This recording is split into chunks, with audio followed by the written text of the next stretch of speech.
Alright, let's take a clear eyed look at Shaktiman, the superhero many of us grew up with, and see if our fond memories are a true reflection of the show's quality. Shaktiman, was it ever really good or just a trip down memory lane? For children growing up in India in the 1990s, Sunday mornings held a special magic, and a big part of that magic was Shaktiman. He was our own superhero, a figure who soared across our television screens, fighting evil and delivering moral lessons.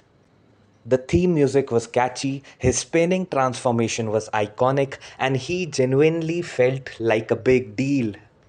However, now that we are older and able to look back with a more critical eye, a question pops up. Was Shaktiman genuinely a well made, entertaining show, or is our affection for it simply the warm, fuzzy glow of nostalgia?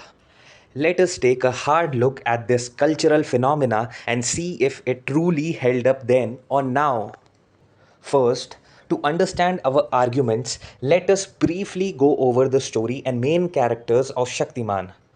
The show centers on Pandit Gangadhar Vidyadhar Mayadhar Omkarnath Shastri, who appears to be a rather ordinary, slightly clumsy photographer working for a news channel called Aaj Ki Baat. But when trouble brews and evil strikes, Gangadhar secretly transforms into Shaktiman, a powerful superhero dedicated to protecting the innocent and fighting crime. Shaktiman's origin story, revealed over time, tells us he is not just a regular human, he's the reincarnation of an ancient righteous warrior who gained his incredible powers through deep meditation and mastering his inner energy known as chakras. He has been fighting evil for centuries across different times. Most episodes followed a simple formula: a new bad guy or problem would pop up in the city.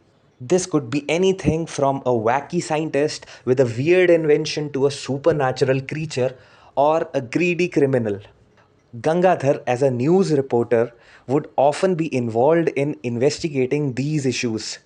When the danger became too great for normal people, Gangadhar would find a private spot, spin around quickly, and transform into Shaktiman. Then came the action. Shaktiman would battle the villain and their helpers using his superpowers like super strength, the ability to fly, which often looked quite funny and basic, and sometimes even unique powers that seemed to appear just for that episode.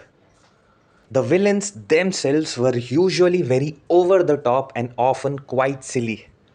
After defeating the bad guy, Shaktiman would often deliver a moral lesson directly to the viewers, explaining the importance of honesty, kindness, or standing up for what's right. Finally, peace would return and Gangadhar would go back to his normal life, ready for the next adventure. The show's main villain was Tamraj Kilvish, the ultimate force of darkness. His famous line, Andhera Kayam Rahega, Andhera Kayam Rahega, darkness will prevail, is still remembered. He usually worked from the shadows, manipulating other villains. Geeta Vishwas, a smart and brave reporter at Gangadhar's news channel, was also a key character, often getting involved in the investigations and sometimes suspecting Gangadhar's secret identity.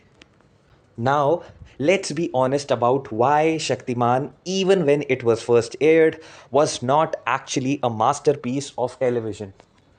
Firstly, the special effects were, to put it mildly, quite bad. Shaktiman flying looked like he was being pulled by invisible strings, and when the villains exploded or disappeared, it was usually a very unconvincing mess. These effects look even more dated and laughable today. Secondly, the acting was often very stiff and not very believable. Many of the villains were cartoonish, and even Shaktiman himself, whether as the heroic crime fighter or the clumsy photographer, often showed limited emotion or depth. The dialogues, too, could be clumsy and awkwardly delivered. Thirdly, the storylines were often quite simple, repetitive, and sometimes did not make much sense. The bad guys often had very unclear reasons for being evil, and Shaktiman's solutions to problems sometimes felt too easy or convenient, with new powers appearing out of nowhere when needed. Lastly, while the moral lessons were meant to be good, they often felt forced and preachy. They would suddenly stop the flow of the action, making the show feel less like an exciting adventure and more like a Sunday school class. So, if Shaktiman had all these flaws, why do so many of us remember it so fondly? The answer lies heavily in the power of nostalgia. For the children growing up in India in the 90s, Shaktiman was truly special. It was our very own Indian superhero at a time when there were not many local options on TV. It was a show we all watched, talked about with our friends at school, and eagerly awaited each week. We were not judging it by today's high standards of special effects or complex storylines. We just accepted it for what it was. The silly bits, the basic effects, they were all part of the charm. Something we overlooked or even found endearing. It was our show, and that connection made it feel good. Nostalgia is not just about the show itself, it is about remembering our childhood. Shaktiman reminds us of simpler times, of being carefree kids, and of the excitement of gathering around the TV. This strong emotional link often makes us overlook the show's actual quality. In the end, while Shaktiman holds a very special place in the hearts of many 90s kids, a closer look reveals that the show was often quite rough around the edges in terms of production, acting, and plot. The warm feeling we have for it today is less about the show being a masterpiece and more about the powerful feeling of nostalgia for our childhood. Shaktiman was our hero, and in the kind of light of memory, its flaws seem to fade, replaced by a deep affection for a simpler time. So, was Shaktiman always bad?